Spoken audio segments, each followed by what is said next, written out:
পরীক্ষা কয় নম্বর রুমে? ও হাই, 405। পায়ের প্রচন্ড ব্যথা, এই সিঁড়ি দিয়ে আর হেঁটে উঠতে পারছি না। হেঁটে উঠবে কেন? আমি আছি না। মানে কি করছো তুমি? সারা দেখলে কি বলবে? আমি বললাম তো আমি আছি।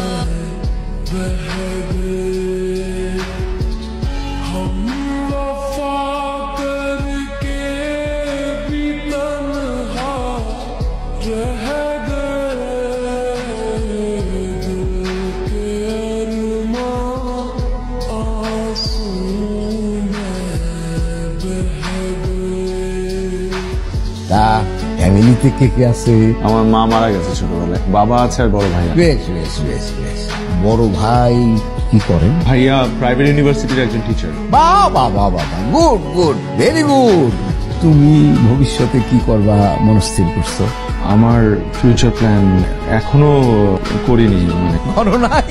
বাহ বাহ বাহ বাহ, খুব ভালো, করতে তো হবে। আর মেয়ের পছন্দ অপছন্দ কোনো কিছুই আমি অপূর্ণ রাখি না। আমার একমাত্র মেয়ে, প্রেম ভালোবাসা এগুলো তো জীবনে আসবে, এটা তো স্বাভাবিক, এটা তো হবে। আমার কোনো আপত্তি নাই, আমি মাইনে নিতে পারি।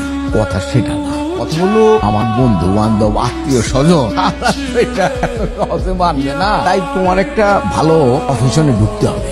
জি জি অবশ্যই, চলতে হলে বা হলে একটা নতুন মানে একটা চাকরি তো খুব দরকার। চিন্তা করছিলাম যে মানে একটা চাকরির জন্য প্রিপারেশন নিব, পড়াশোনা শুরু করব চিন্তা করছি। বাহ বাহ বাহ।